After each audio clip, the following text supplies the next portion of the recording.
கர்த்தருடைய வார்த்தைக்கு செல்வோம். எசேக்கியேல் தீர்க்கதரிசியின் புஸ்தகம் 36வது அதிகாரம் 9வது வசனத்தை நாம் எடுத்துக்கொள்வோம், வாசிப்போம். எசேக்கியேல் தீர்க்கதரிசியின் புஸ்தகம் 36வது அதிகாரம் 9வது வசனம். இதோ நான் உங்கள் பட்சத்தில் இருந்து உங்களை கண்ணோக்குவேன், நீங்கள் பண்படுத்தப்பட்டு விதைக்கப்படுவீர்கள். மீண்டும் வாசிங்க. இதோ நான் உங்கள் பட்சத்தில் இருந்து உங்களை கண்ணோக்குவேன், நீங்கள் பண்படுத்தப்பட்டு விதைக்கப்படுவீர்கள். கர்த்தர் நம்மளை ப்ராசஸ் பண்ணி விதைப்பேன் என்று சொல்கிறார். விதைக்கிறதுன்னு சொல்ல ஒரு இடத்துல வைக்கிறது, எங்கே இருக்கணுமோ அங்கே வைக்கிறது, எந்த வாழ்க்கை வாழணும் அதில் வாழ வைக்கிறதுக்காக கர்த்தர் செட் பண்ணுறாரு அப்படின்னு சொல்கிறார். நான் உங்கள் கூட இருப்பேன், உங்களை கண்ணோக்குவேன், உங்களை பண்படுத்துவேன், அப்புறம் விதைப்பேங்கிறார். இப்போ எப்படி பேசுகிறாருன்னா, ஒரு மனிதனை பார்க்கும்போது விதைங்கிற மாதிரி பேசுகிறார். என்ன பார்த்துட்டு வரோன்னு சொன்னால், நம்மளை பண்படுத்துகிறதுல கர்த்தர் எப்படி செய்கிறார், நம்மளை கர்த்தர் ப்ராசஸ் பண்ணுறதில்ல. ஒரு விதையானது ப்ராசஸ் பண்ணப்படாமல் சரியாக பராமரிக்கப்படலைன்னா அதை விதைக்க முடியாது. விதைக்கும் போது பலன் கொடுக்காது. அப்படி நம்ம கரெக்டாக ப்ராசஸ் பண்ணால் அதில் பகுந்த பலன் கொடுக்கக்கூடியதாக இருக்கும். அதனால தான் இயேசு சொன்னார், கோதுமை மணியானது நிலத்தில் விழுந்து சாகாதிருந்தால் பலன் கூடாது, விழுந்தது செத்ததே ஆகிடும். மிகுந்த பலனை கொடுக்கும், தன்னுடைய மரணத்தை குறித்தும் தன் உயிர்த்தெழுதலை குறித்தும் தன் மூலமாக ஏராளமாக நமக்கு ரட்சிக்கப்படுவார்கள் என்பதை குறித்தும் பேசுகிறார். இதை பார்த்துட்டு வரும்போது போன வாரத்தில் பார்த்தோம், ஜஸ்ட் கேட்டு அதன்படி கீழ்ப்படிந்து நடப்பது தான் முதல் ப்ராசஸ். கர்த்தர் சொல்கிறது ஒன்று, நம்ம செய்கிறது ஒன்று செஞ்சோம்னா வெற்றிகரமாக வாழ முடியாது என்பதை பார்த்தோம். இன்றைக்கி என்ன பார்க்க போகிறோம்னா, கர்த்தர் நம்மை பண்படுத்துறதுல சில காரியங்களை, சில செயல்களை கர்த்தர் நம்மை கொண்டு செய்வதற்கு திட்டப்படும் போது நம்ம அதை ஆயத்தப்படுத்துவோம். உதாரணத்துக்கு, எலக்ட்ரிக்கல் ஒர்க்கே தெரியாத ஒருத்தர் எலக்ட்ரிக்கல் ஒர்க்கை செய்யணும்னா அந்த எலக்ட்ரிக்கல் ஒர்க்குக்கு போய் அவர் ட்ரைனிங் இருக்குது, பயிற்சி வைக்கப்படணும், அல்லது அவர் தொடர்ந்து அதில் ஈடுபட்டு செயல்பட்டால் கொஞ்ச நாள் அவர் நல்ல எலக்ட்ரீஷியன் ஆகிடும். எலக்ட்ரிக்கல் ஒர்க்கு தெரியும். அதை விட சிறந்த வேலைக்கு போது இன்னும் கொஞ்சம் ப்ராசஸ் அதிகமாக இருக்கும். அப்போ கர்த்தர் நம்மை ப்ரிப்பேர் பண்ணுறார், அந்த ப்ராசஸுங்கிறதை ப்ரிப்பேர் பண்ணுறார், ஆயத்தப்படுத்துகிறார் என்பதை குறித்தது. அப்படின்னா பண்படுத்துறதுல இரண்டாவது பகுதி என்னென்னா, நம்ம விட்டு கொடுக்கணும். கர்த்தர் கையில் நீங்கள் என்ன செய்ய விரும்புகிறீர்கள் அப்படி என்ன உருவாக்குங்க அப்படின்னு விட்டு கொடுப்பது. நிறைய சமயங்கள் நமக்கு பிரச்சனையாக இருக்கும், நம்ம விட்டு கொடுக்க மாட்டோம். நமக்குன்னு ஒரு எப்பயுமே பார்த்தீங்கன்னா, தேவனுக்குன்னு ஒரு திட்டம் இருக்குது நம்ம வாழ்க்கை குறித்து, நம்ம எதிர்காலத்தை குறித்து, தேவனுடைய ராஜ்யத்தை குறித்து சில திட்டங்களை வைத்திருக்கிறார். அந்த திட்டங்களில் நம்முடைய பங்களிப்பு என்னன்னு நமக்கே தெரியறதில்லை. ஒரு குடும்பத்தில் நீங்கள் பிள்ளையாக இருக்கீங்கன்னா கூட ஒரு ரெஸ்பான்சிபிலிட்டி இருக்குது, ஒரு நோக்கத்தோடு வச்சுருக்கிறார். ஏன் நீங்கள் எங்கேயோ மறந்துருக்கலாமே, ஏன் அந்த வீட்டில் வச்சுருக்கிறார். நிறைய பேருக்கு என்ன பிரச்சனை அப்படின்னா, சில சமயம் உங்கள் கோபம் வந்துருச்சுன்னா சில கேள்வியெல்லாம் ஏகப்பட்ட கேள்வி கேட்பாங்க. ஏசாயா தீர்க்கதரிசியின் புஸ்தகம் 45வது அதிகாரத்தை திருப்பி கொள்வோம். 9வது வசனத்தில் நான் வாசிக்கிறேன். ஏசாயா 45:9. மண் ஓடுகளுக்கு ஒத்த ஓடாய் இருந்தும், அதாவது மண் ஓடுகளுக்கு ஒத்த ஓடாய் இருந்தும் தன்னை உருவாக்கினவருடைய வழக்காடுகிறவனுக்கு ஐயோ, களிமண் தன்னை உருவாக்கினவனை நோக்கி என்ன செய்கிறாய் என்று சொல்லத்தடுமோ, உன் கிரியையானது அவருக்கு கைகள் இல்லை என்று சொல்லலாமோ, தாப்பனை நோக்கி ஏன் ஜனிப்பித்தாய் என்றும் தாயை நோக்கி ஏன் பெற்றாய் என்றும் சொல்லுகிறவனுக்கு ஐயோ. இதனோட அநியாயமாக இருக்கேன்னு கேட்டீங்கன்னா அது அநியாயம் தான். நல்லா கவனிக்கணும். அப்பாவும் அம்மாவும் நீ தான் வேணும்னு கேட்கல, எனக்கு இந்த பிள்ளை தான் வேணும், இந்த பொண்ணு தான் வேணும், இந்த பையன் தான் வேணும்னு கேட்டு பெற்றுக்கல. ஆனால் அப்பாவை போயிட்டு நீ ஏன் என்ன பெற்ற அப்படின்னு கேட்டால், நான் அவரா பெற்றாரு, பிறக்க பண்ணுன்னு தெரியும். அப்படி கேட்கணும்னா அவர்கிட்ட போய் கேட்கணும். அதுக்கு முதல் வசனம் சொல்ற, மண்ணோடுகளுக்கு ஒத்த ஓடா இருந்தும். மண்ணோடுகள் என்ன அர்த்தம்? ஓடு என்னன்னா பாத்திரம் என்ன, பாத்திரம் உடஞ்சி போச்சுன்னு ஓடு, அப்படிதானே? நல்லா இருக்கிற பாத்திரத்தை நம்ம பாத்திரம்னு சொல்லுவோம், உடஞ்சி போச்சுன்னா ஓடு.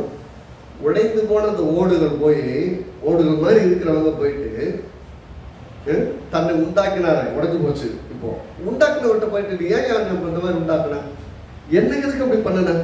நான் என்ன பண்ணேன்? நான் என்னுடைய அறிவு, அழகு, திறமை, என்னோட பேச்சாற்றல், அதெல்லாம் எனக்கு இருக்கிற டேலண்ட்டுக்கு நான் எங்கேயோ பிறந்திருக்கணுமே நீங்கள் பேசுகிற போயிட்டு அவர்கிட்ட சொன்னீங்கன்னா உங்களுக்கு என்ன கொடுக்கணும் அப்படிங்கிறது நல்லா தெரியும், எங்கே வைக்கணும்னு தெரியும். எங்கேயோ பிறந்திருக்குன்னு சொல்றதில்ல. ஏன் நான் என்ன கேட்குறேன், இந்த வீட்டை அமெரிக்காவாக மாற்றுக்கல. நான் அமெரிக்காவை பிறந்திருக்கிறதில்ல, இந்த தேசத்தில் பிறந்திருந்தாலும் இந்த தேசத்தையும் கானான் தேசத்தை போல மாற்றுறது தான் உங்களை கொண்டு வீட்டில் வச்சிருக்கிறாங்க.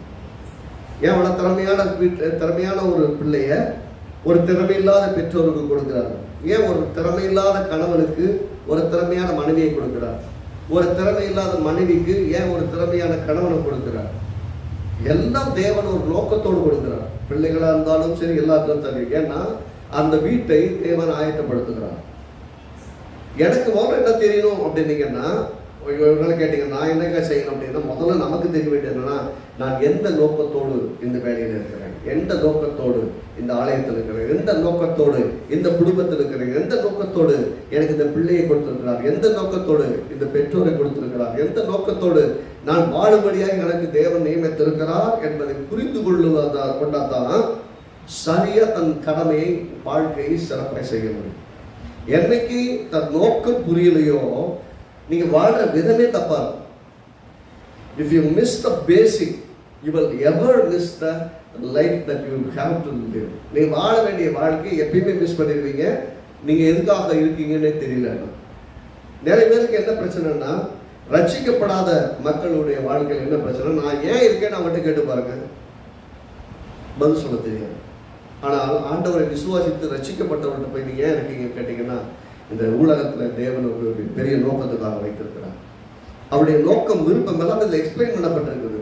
அதனாலதான் போய் 10ஆம் வசனம் சொல்றாரு, தகப்பனை நோக்கி ஏன் ஜெனிப்பித்தாய் என்றும் தாயை நோக்கி ஏன் பெற்றாய் என்றும் சொல்லுகிறவனுக்கு ஐயோ. ஐயோ எப்படி சொல்றதுன்னு சொன்னா, சாபமான வார்த்தைன்னு சொல்லுவாங்கல்ல, உருப்படவே மாட்டான் அப்படின்னு சொல்லுவாங்கல்ல, அந்த மாதிரி ஒரு வார்த்தை. ஐயோன்னு சொல்றாங்கன்னா என்ன அர்த்தம்னா, நீ அம்மாவை பார்த்து ஏன் பத்துன்னு கேட்கக்கூடாது, அப்பாவை பார்த்து ஏன்னு கேட்கக்கூடாது. கேட்கிற வாலிப பிள்ளைகளுக்கு சொல்றேன். பெற்றவங்களுக்கும் பார்த்தீங்கன்னா சில சமயம் தன் பிள்ளைகள் ஏன் கொடுக்கப்பட்டிருக்கான்னு தெரியாதனால மிஸ்யூஸ் பண்ணுவாங்க. அவளை சரியாக வளர்க்க மாட்டாங்க, சரியாக அன்பு செலுத்த மாட்டாங்க, சரியாக அவளை தோல் கொடுத்து அவளை தூக்கி விடுறதுக்கு, அவளை பலப்படுத்துறதுக்கு என்ன செய்ய மாட்டாங்க. எப்போ பார்த்தா ரூலர்ஷிப். பெற்றோர்கள் ரூலருங்கிற இடத்துல நிற்கல, பெற்றோர்கள் ஒரு கைடுங்கிற இடத்துல நிற்கிறாங்க, பிள்ளைகளை வழிகாட்டுகிற இடத்துல நிற்கிறாங்க.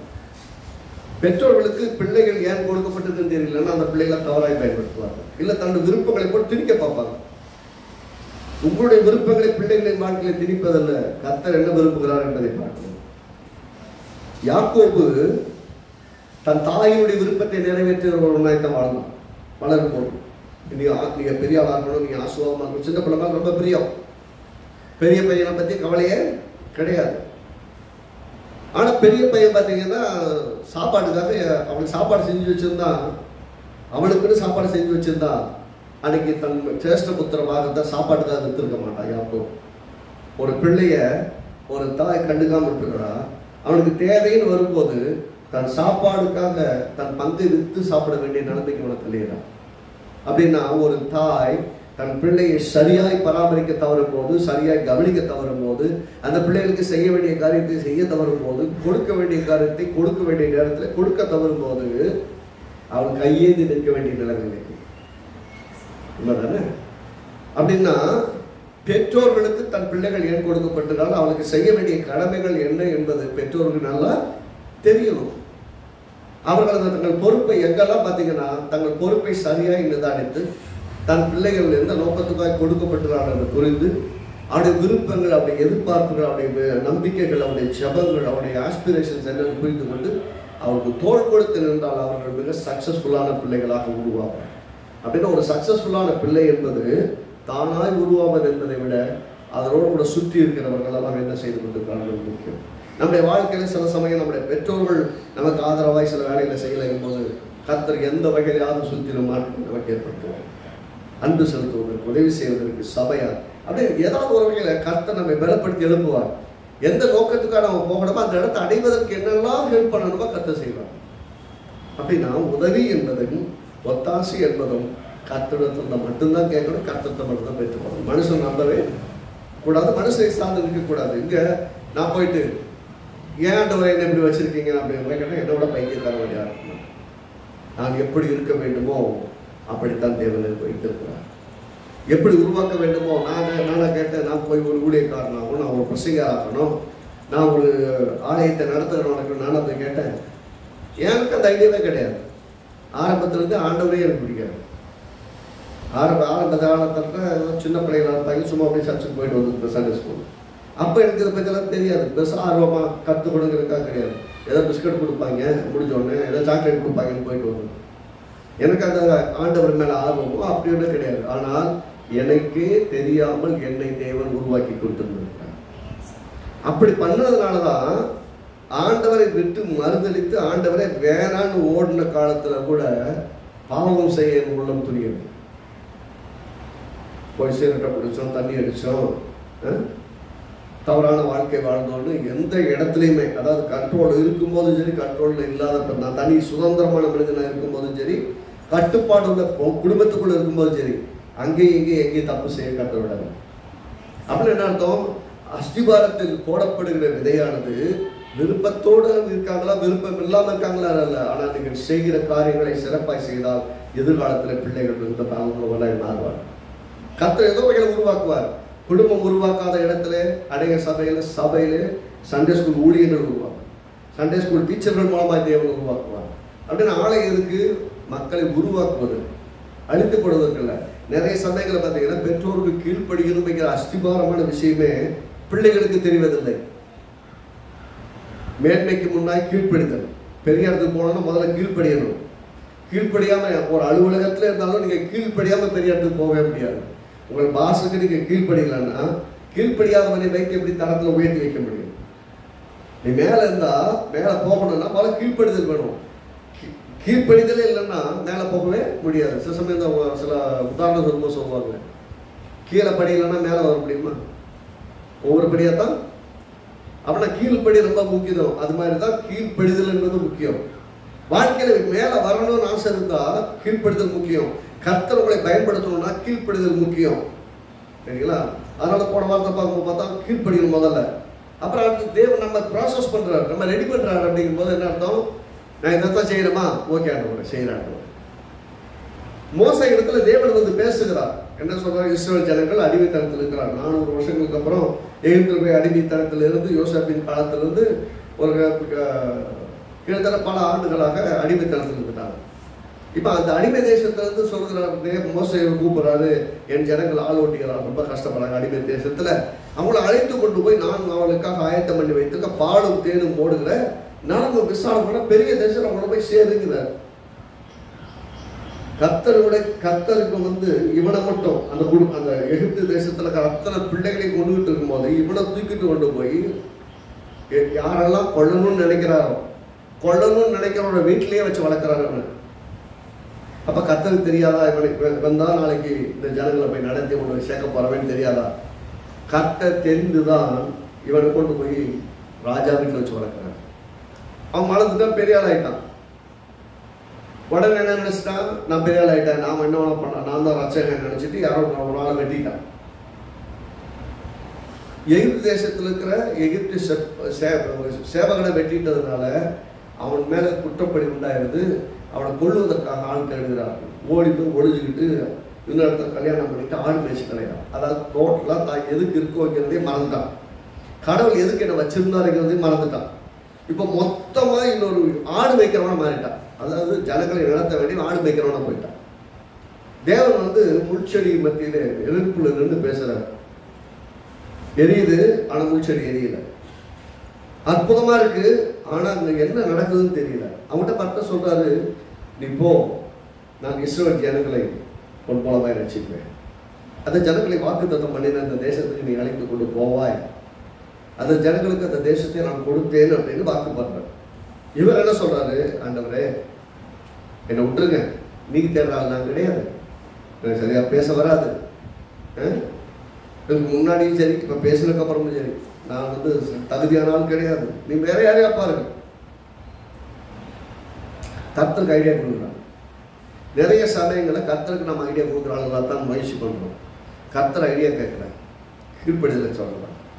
அவர் ஆயத்தப்படுத்துவதற்கு உங்களை விட்டு கொடுக்க சொன்னார். அப்படி பயந்து போய், உயிருக்கு பயந்து, தன் வாழ்க்கைக்கு பயந்து இருக்கிற அந்த மனுஷன்கிட்ட போய் கர்த்தர் பேசும்போது அவர் சொல்றாரு, என்னை தவிர நீ யாரையாவது செலக்ட் பண்ணிக்காங்க அப்படின்னு சொல்லிட்டு ஓப்பனாக சொல்லிடுறாரு.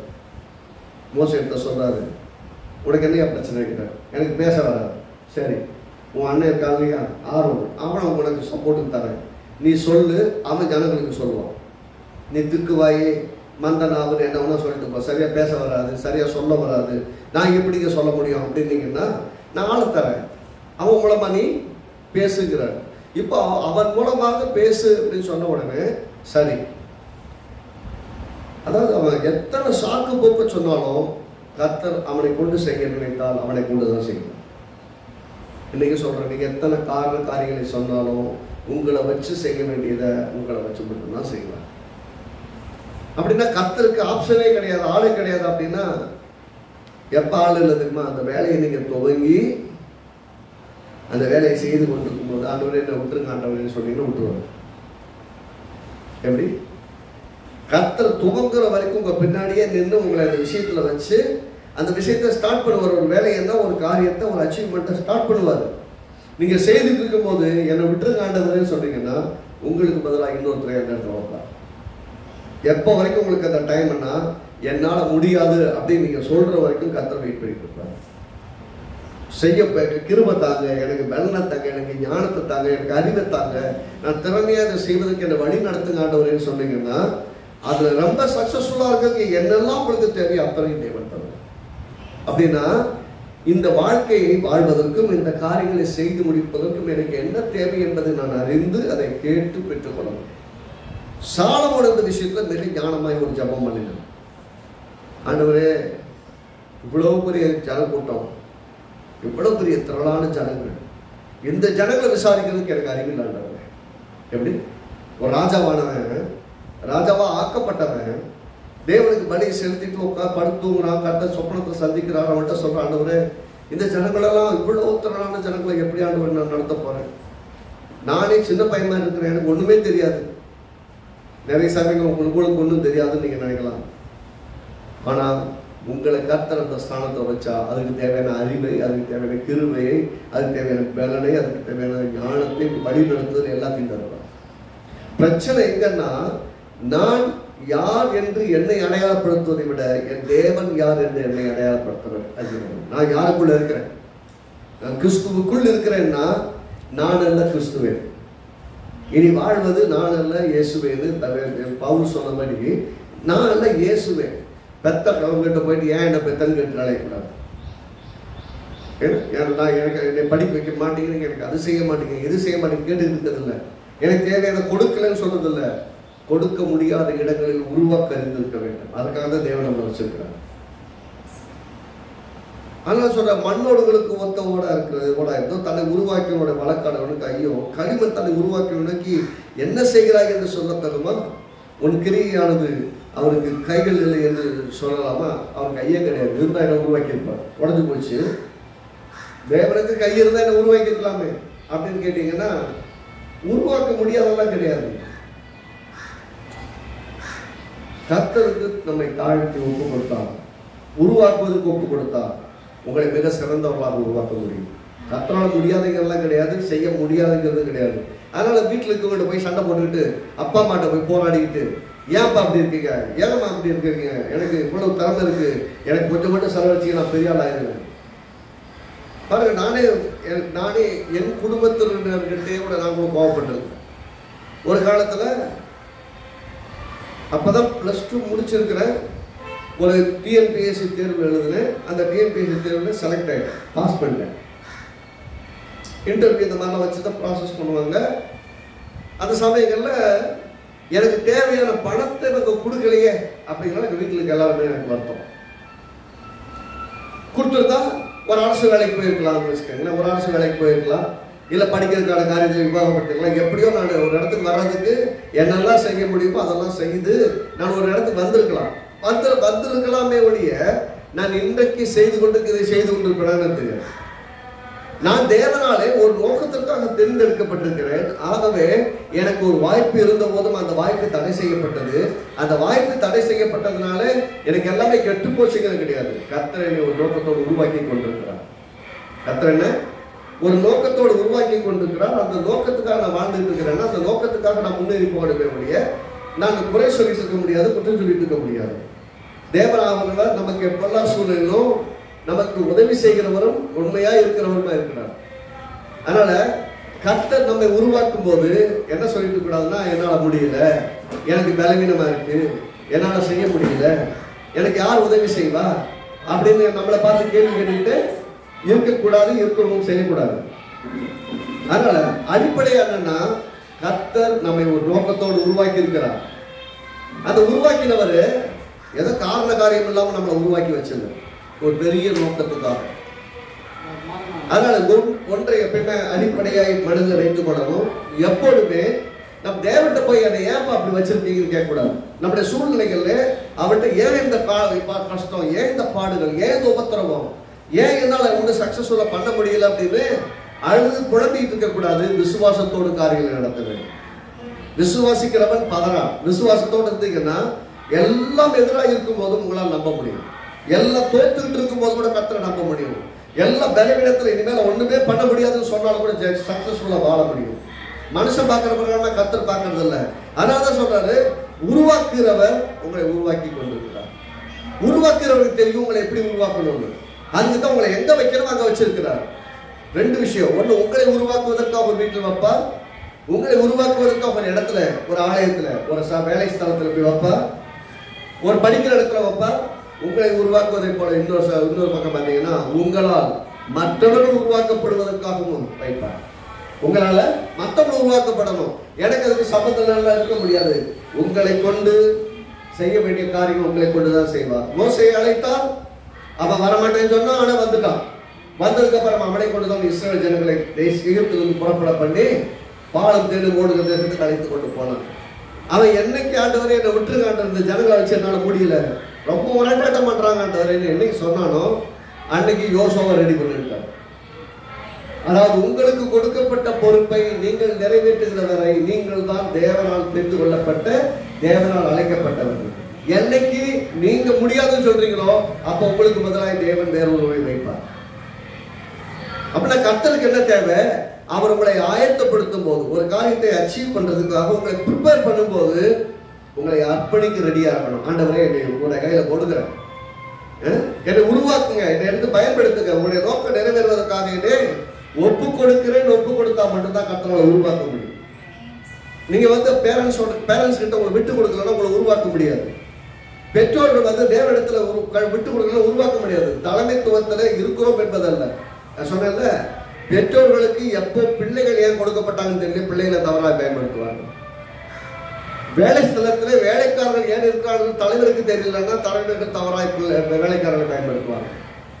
வேலைக்காரர்களுக்கு தனக்கு பாஸ் எதுக்கு இருக்கிறான்னு தெரியலன்னா அவர்களும் தவறாய் வஞ்சிப்பார்கள், அல்லது ஏமாற்றுவார்கள், அல்லது ஏதாவது செஞ்சு ஏதோ நம்ம வேலை செய்யாமல் சம்பாதிச்சுட்டு போனாங்க நல்லா இருக்கும்னு நினைப்பாங்க, ஏமாற்றி விடாமல் நினைப்பாங்க.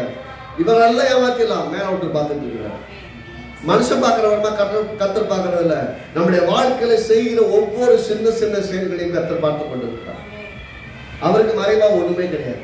அதனாலதான் சொல்றேன், நம்மை தேவன் உருவாக்குறார். நான் சொல்றேன், உங்கள் பட்சத்தில் இருந்து உங்களை கண்ணோக்குவே, உங்களை பண்படுத்தி விதைப்படைகள். உங்களை பக்கத்தில் இருப்பேன், உங்களை பார்த்துக்கிட்டே இருப்பேன், உங்களை பண்படுத்துவேன், ப்ரிப்பேர் பண்ணுவேன், ஆயத்தப்படுத்துவேன், அப்புறம் விதைப்பேன் என்று சொல்கிறார். அப்படின்னா உங்களை ஒரு இடத்துல வச்சு சக்சஸ்ஃபுல்லான ஆட்களை நடத்தணும்னா அந்த நடத்துறதுக்கு முன்னாடி உங்களை ஒரு இடத்துல வைக்கணும் இல்லையா?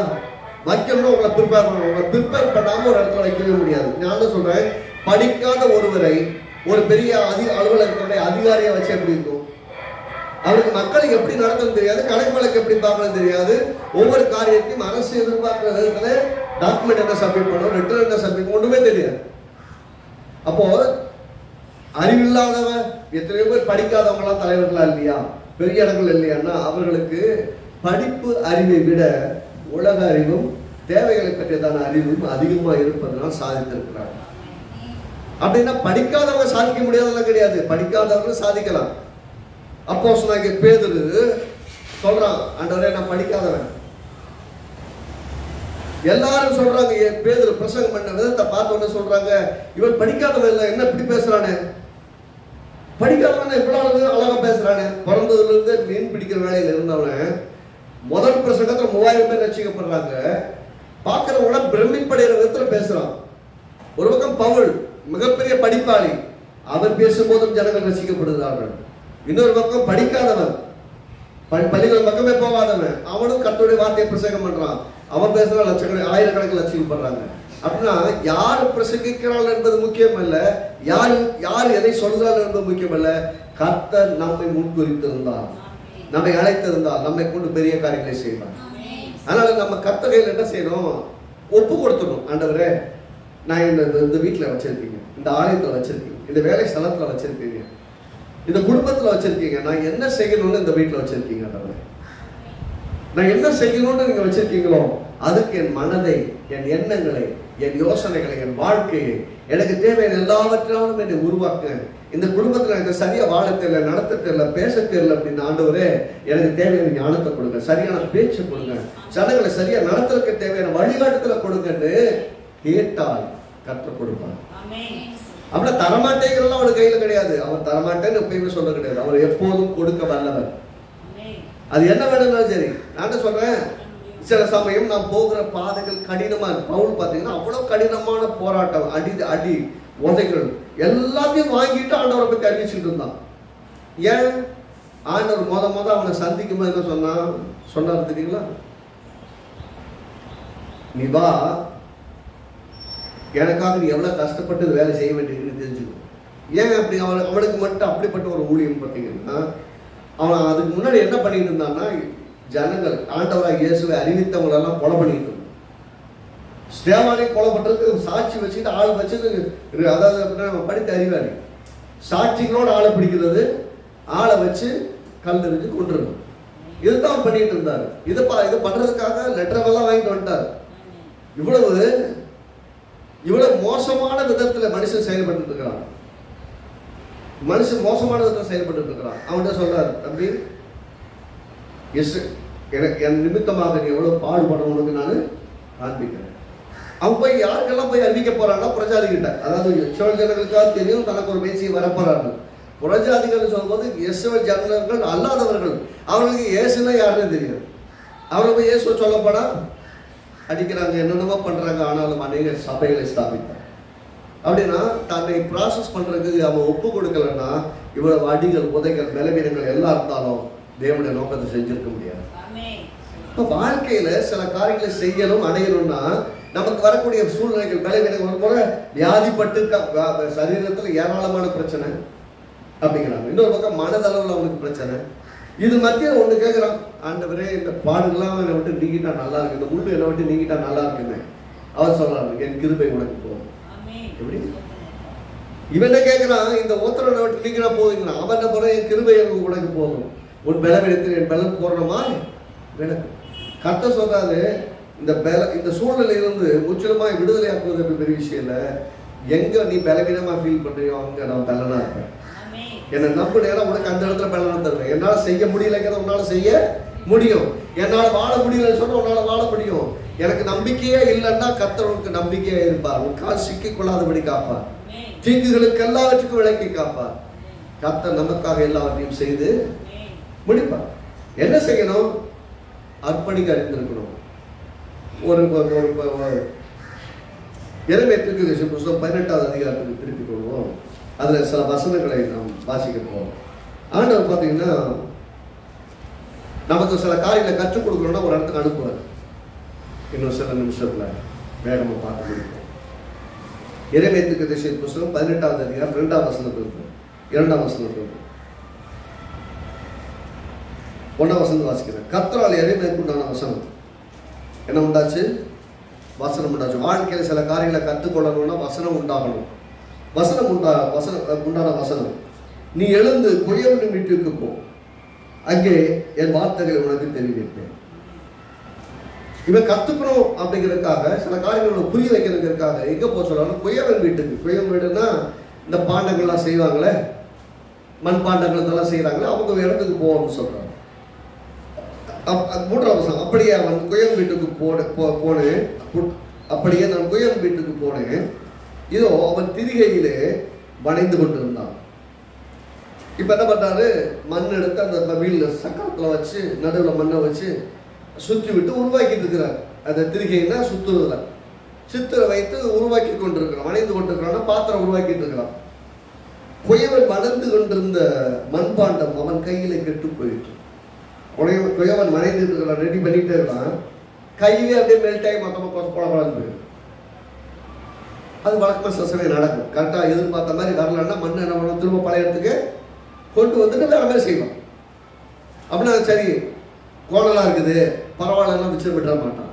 அவன் எப்படி அதை உருவாக்க வேண்டும் என்று விரும்பினானோ அந்த நல்ல ஸ்ட்ரெச்சரில் நீங்கள் கடைக்கு போனீங்கன்னா பாத்திரம் கோணலாக இருக்கா, ஒரு மாதிரி இருக்குதா, பர்ஃபெக்டாக இருக்கான்னு பார்த்து தான் வாங்குவீங்க. நீங்கள் பாத்திரம் வாங்கினீங்கன்னா, ஒரு மண்பானை வாங்க போனீங்கன்னாலும் சரி, எந்த பாத்திரம் வாங்க போனாலும் சரி, நீங்கள் வாங்குற எந்த பொருளாக இருந்தாலும் பர்ஃபெக்டாக இருக்கான்னு சுற்றி சுற்றி பார்த்து சின்ன பல்ல இருந்தால் கூட வேற ஏதாவது நல்ல பொருள் கிடைக்குமா தேடியா இருக்கு. ஏன்? நீங்கள் நல்ல பொருட்களை தெரிந்தெடுக்க அறிந்திருக்கிறீர்கள். கர்த்தர் அந்த அளவுக்கு உங்களுக்கு அறிவை கொடுத்துருக்கிறார். அந்த மாதிரி தான் இங்கே போட்டி காட்டுறேன் அப்படிங்கிறாரு. இங்கே என்ன சொல்கிறார், கையில் கெட்டு போயிட்டு அப்படின்னா இவன் வளைஞ்சிட்டு இருக்கிறாரு, கரெக்டான ஷேப்பு வரலன்னு என்ன ஆகும், அப்படி மொத்தமாக நசுக்கி விட்டுருவார், பழையபடி மண்ணாயிரும். இப்போ பழையபடியும் அவர் எப்போ உருவாக்கணும் அப்படி உருவாக்கலாம். எப்போ வரைக்கும் உருவாக்கலாம்னா அந்த நெளிந்து கொடுக்கக்கூடிய தன்மை அந்த மண்ணில் இருக்கிற வரைக்கும் தான் வணைய முடியும். அது ஹார்ட் ஆகிட்டு என்ன பண்ண முடியும், அதை எடுத்து அறுத்து சுட்டு அதுக்கப்புறம் ஒன்றுமே பண்ண முடியாது. அப்புறம் என்ன பண்ண, உடச்சி தான் போட முடியும். அப்படி என்ன அர்த்தம்னா, நீங்கள் பாருங்க, வீட்டில் நீங்கள் சப்பாத்தி சுடுவீங்க ரைட்டா, கோதுமை மாவை சப்பாத்தியும் சுடலாம், தோசையும் சுடலாம், இல்லை இந்த ரொட்டி மாதிரி சொல்லுவாங்களே அந்த மாதிரியும் சுடலாம், என்ன வேணா பண்ணலாம். ஆனால் ஒவ்வொரு இதுலையும் செய்யணும்னா ஒவ்வொன்றுக்கும் ஒவ்வொரு பதத்தில் செய்யலாம். தோசை ஊற்றணும்னா தண்ணி மாதிரி செய்யலாம், ரொம்ப தண்ணியாக இருக்காது, ரொம்ப கட்டியாகவும் இருக்காது, லைட்டாக லிக்விடாக இருக்க மாதிரி இருக்கணும். அப்போ தான் தோசை சுற்றி ஊற்ற முடியும். இப்போ அதாவது அதே இதை வச்சு ஒரு ரொட்டி சுடணும்னா திக்காக கட்டியாக வைப்பேன். அதே மாதிரி களி கிண்டுறா பண்ணுவீங்க, அது ஒரு இலக்கமாக கிண்டி எடுப்பாங்க, கோதுமை களி கிண்டுவாங்க. அப்படின்னா ஒவ்வொன்றுக்கும் ஒவ்வொரு தன்மையில் இருந்தால் மட்டும்தான் உங்களால் அதை சாப்பிட முடியும். அது இப்படி தான் செய்யணும்னு இருக்கு. அப்படி செஞ்சால் தான் நீங்கள் கோதுமை களியை கிண்டுன்னு சொல்லிட்டு அடை மாதிரி செஞ்சு அப்படி இருக்கும், அவ்வளோதான், சாப்பிட முடியும், ஒன்றும் முடியாது, அப்புறம் வெட்டி எடுக்கணும். அப்படியே இதுக்கு இப்படித்தான் பக்குவம் இருக்கு பார்த்தீங்களா. கர்த்தருக்கு இடையில உங்களை எப்படி பக்குவத்தில் கொடுக்கணும்னா, ஆண்டவரே என்னை உருவாக்குங்க. அப்படி கொடுத்தாச்சுன்னா அவரை உருவாக்குவதற்கு ஈஸியாக இருக்கும். களிமண்ணை பார்த்தீங்கன்னா அந்த பழத்தில் இருந்தால் மட்டும்தான், அந்த பதத்தில் இருந்தால் மட்டும்தான் அவரால் அந்த கரெக்டாக அந்த பாத்திரத்தை வணைய முடியும். நான் என்ன கேட்குறேன், முதல்ல வந்து ஒரு பானை செய்கிறாருன்னு வச்சுக்கோங்க, உதாரணத்துக்கு எப்படி சொல்கிறேன், ஒரு பானையை செஞ்சுக்கிட்டு இருக்கிறாரு. பானை செஞ்சுட்டு இருக்கும்போது கையில் மெல்ட் ஆகி கையில் ஒரு மாதிரி கரெக்டாக ஷேப்பில் வரல, அது மண் கெட்டு போயிடுச்சு சொல்கிறேன் இல்லையா, அது குறைச்சி விட்டுறாரு. இப்போ பழையபடியும் பானை செய்யலை, ஒரு சட்டி செய்கிறான்னு வச்சுக்கோங்களேன். நான் கேட்குறேன், களிமண் யாருது, களிமண் யாருது, அவரோட தான். அது அவ்வளோ பக்குவமாக ரெடி பண்ணது யார், அவர் தான். இப்போ அந்த வீட்டில் வச்சு ரெடி பண்ணிட்டு இருக்கிறது யார், அவர் தான். நான் கேட்குறேன், அந்த களிமண்ணுக்கு மேலே அந்த பாத்திரத்தை செய்கிறவனுக்கு உரிமை இல்லை, என்ன வேணால் செய்யலாம்ல, என்ன வேணால் செய்யலாம்ல. என்னை ஏன் இப்படி செய்றீங்கன்னு அவர்கிட்ட கேட்க முடியுமா? நான் நல்லா தானே வந்துட்டு எனக்கே எப்படி பண்ணுறீங்க அப்படின்னு கேட்க முடியுமா? கேட்க முடியாது. கர்த்தர் நம்மை உருவாக்கும் போது நமக்கு இப்போ ரொம்ப பெயின்ஃபுல்லாக இருக்காது. நாம் எப்படி இருந்தால் பர்ஃபெக்டாக இருக்க முடியுமோ அப்படி பர்ஃபெக்டாக உருவாக்குவார். நான் சொல்கிறேன், நீங்கள் எப்படி நிலைமையில் இருக்கீங்களோ அங்கே நீங்கள் பர்ஃபெக்டாக தான் இருக்கீங்க, ரொம்ப பூரணமாக தான் இருக்கீங்க. கர்த்தர் மோசமான ஒன்றை உருவாக்குறதே கிடையாது. கர்த்தர் எதை உருவாக்கினாலும் யாரை உண்டாக்கினாலும் நல்லவர்களாக உண்டாக்குறார், நல்லா தான் உண்டாக்குறார். கெட்டவர்களை உருவாக்குவதே கிடையாது. உலகத்தை சொல்லுவாங்க, நல்லவனும் கெட்டவனும் எங்கே இருக்கா எப்படி இருக்குன்னு சொன்னால் அவன் யாரோட பழகிறாங்கிறதுல இருக்குன்னு சொல்லுவாங்க. யாரோட ஐக்கியம் வச்சுக்க, யாரோட உறவு வச்சுக்கோ, அது தகுந்த மாதிரி அவன் நல்லவனா கெட்டவன முடிவு பண்ண முடியும். அப்படி தான் மக்கள் வாழ்கிறாங்க அப்படின்னு சொல்லுவாங்க. அப்படின்னா நம்முடைய வாழ்க்கையில் அரிசிபாரம் அடிப்படையாக புரிஞ்சு கொண்டிருந்ததுன்னா, இங்கே சொல்லும்போது உனக்கு வார்த்தையை கற்றுக் கொடுக்குறாரு. சொல்லும்போது பொய்யவர் மறைந்து கொண்டிருந்த மண்பாண்டம் அவன் கையிலே கெட்டு போயிட்டு, அப்பொழுது அதை திருத்தமாய் செய்யும்படிக்கு அவன் தன் பார்வைக்கு சரியாய் கண்டபடி நல்ல கவனிக்கணும். சரியா என் பார்வையில இது இப்படி செஞ்சா நல்லா இருக்கும், நான் இப்படி இருந்தா நல்லா இருக்கும்னு நினைக்கிறேன். நமக்கு ஒரு ஐடியா இருக்கு, நான் இப்படி இருக்கணும். ஆனா கர்த்தர் எப்படி பார்க்கறாரு? நீ இப்படி இருக்கணும்னு எதிர்பார்க்கறாரு. எப்ப நாம எப்படி இருக்கணும்னு கர்த்தர் நினைக்கிறோம், அதுக்கு வேற மாதிரி நம்ம யோசிச்சோமோ அப்ப குயவன் கையில போராடிட்டு இருக்கோம். எப்போ நம்ம கர்த்தர் கையில ஒப்பு கொடுத்துடுறோமோ சிறப்பாய் வணைய முடியும். நம்மளை அருமையா உருவாக்குவார். நமக்கு 1000 இருக்கலாம், முடியாம இருக்கலாம், பலவீனம் இருக்கலாம், ஆனால் சக்சஸ்ஃபுல்லா இருக்க முடியும். தோல்விகள் நிறைய போயிருக்கலாம், நிறைய இழந்திருக்கலாம், நஷ்டப்பட்டுக்கலாம், கஷ்டப்பட்டுக்கலாம், ஆனால் சக்சஸ்ஃபுல்லா வாழ முடியும். ஏன்னா கர்த்தர் நம்மை ஒரு நோக்கத்துக்காகத்தான் இந்த பூமியில கொண்டு வந்திருக்கிறார். அவ்வளவு சிம்பிளா சொல்லணும்னா, நான் வீணா இந்த உலகத்துல பிறக்கல, காரணம் இல்லாம பிறக்கல, காரணம் நம்ம இன்னைக்கு வேற உயிரோடு இல்லை, ஒரு நோக்கத்தோடு இருக்கிறேன். அப்படின்னா என் வாழ்க்கையில தேவன் வைத்திருக்கிற அந்த நல்ல நாட்கள் நிறைவேறும் வரைக்கும் இந்த பூமியில தான் இருப்பேன். அல்பாயுசில் போறது கிடையாது, போகணும் அவசியமும் கிடையாது. சாவே வந்தாலும் கூட விசுவாசமா காத்திருக்க, ஆண்டவரே நான் வாழ்ந்திருக்க வேண்டும், வாழ்நாண்டவரே நான் வாழதைங்க, நான் பலப்படுத்துன்னு நீங்க கேட்டீங்கன்னா, நீங்க வாழ வேண்டும் ஆசைப்படும் போது கர்த்தர் எடுத்துட்டே போவேன்னு போறதில்லை. அதே மாதிரி வாழணும்னு நினைச்சிட்டு போய் சர்க்கஸ் கட்டிட்டு ரோட்ல போயிட்டு என் கண்டதெல்லாம் செஞ்சுட்டு இருக்கவும் முடியாது. அது நம்ம சரீரத்தை பாதிக்கும். இங்க சொல்றாரு, அப்பொழுது அதை திருத்தமாய் செய்யும்படிக்கு தன் பார்வைக்கு சரியாய் கண்டபடி குயவன் அதை திரும்ப வேலை பண்ணமாக வளைந்தான். அப்பொழுது கர்த்தருடைய வசனம் எனக்கு உண்டாகி, அவர் இஸ்ரவேல் குடும்பத்தாரே, இந்த குயவன் செய்தது போல் நான் உங்களுக்கு செய்யக்கூடாதோ என்று கர்த்தர் சொல்லுகிறார்.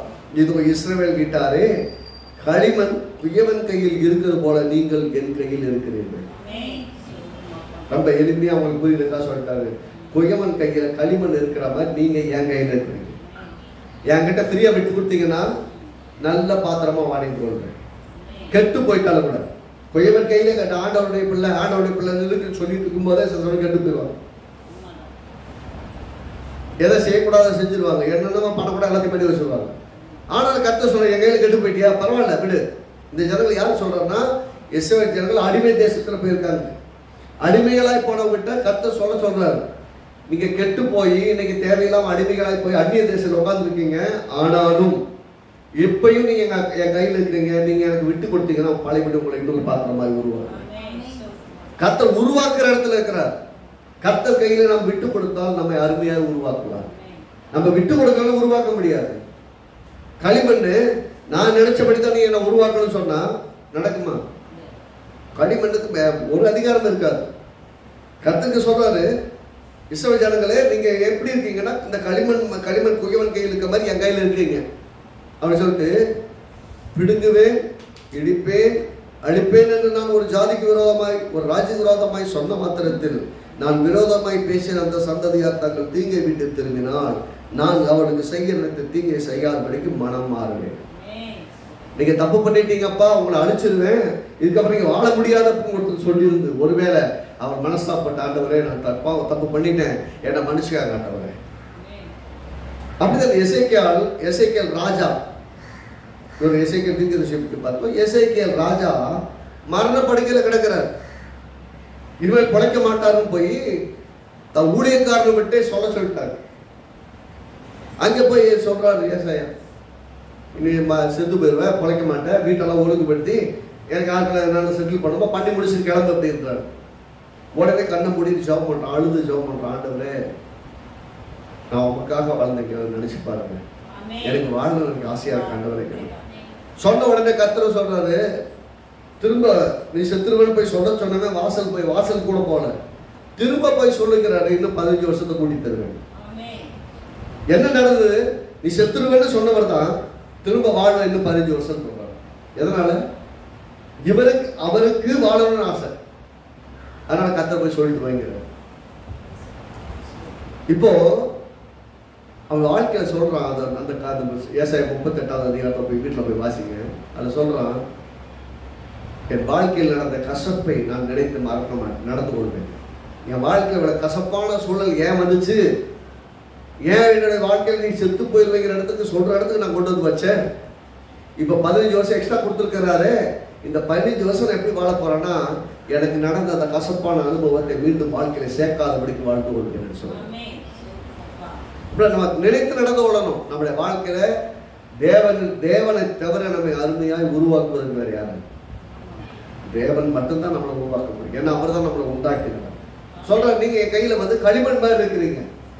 களிமண்ணுக்கு முழு உரிமை இருக்குது. களிமண் என்ன பண்ண முடியாது? போயிட்டு எனக்கு என்னையா நீ இஷ்டம் செய்யறதுலாம் கேட்க முடியாது. கொய்யவன் கையில் இருக்கும் களிமண்ணை சட்டியாமும் வளையலாம், பாத்திரமா வளையலாம். தீபம் வைக்கிறாங்களே பாத்திரம், அதுவும் கூட வளையலாம். அவன் என்ன வேணா வளையலாம். ஆனால் அது உபயோகப்படுத்தப்படும் ஒரு பாத்திரமா. ஆனால் உபயோகப்படும். நான் சொல்றேன், ஆண்டவரே என்னை உபயோகப்படுத்தும், என்னை வளைந்து கொடுக்கும், என்னுடைய கையில் என்னை ஒப்பு கொடுக்குறேன். நீங்க என்னை எப்படி இருக்கணும்னு நினைக்கிறீங்களோ அப்படி உருவாக்கும்படியா என்னை அர்ப்பணிக்கிறேன்னு சொன்னீங்கன்னா கர்த்தர் உங்களை உருவாக்க வல்லவராக இருக்கிறார். அவர் உருவாக்குறதுக்கு நீங்க ஒப்பு கொடுக்கலன்னா உங்களை வச்சு ஒண்ணுமே செய்ய முடியாது. பயனும் இருக்க. நீங்க ஒப்பு கொடாத ஒன்றையும் அவரால் ஒன்றும் செய்ய முடியாது. அதனால குயவன் கையில களிமண்ணை போல நீங்க விட்டு கொடுத்தீங்கன்னா கர்த்தர் உங்களை கொண்டு பெரிய காரியங்களை செய்வார். ஆமென். கர்த்தர் நல்லவர். எத்தனை பேர் விசுவாசிங்க? கர்த்தர் கையில களிமண்ணை போல கொடுக்க போறேன் அப்படின்னு ஒப்பு கொடுத்தீங்கன்னா கர்த்தர் இன்னைக்கு உங்களை உருவாக்க வல்லவராக இருக்கிறார். கர்த்தரை நம்புவோம், கர்த்தருடைய கையில கொடுப்போம், கர்த்தர் உருவாக்கட்டும், பலப்படுத்தட்டும். கர்த்தர் பெரிய காரியங்களை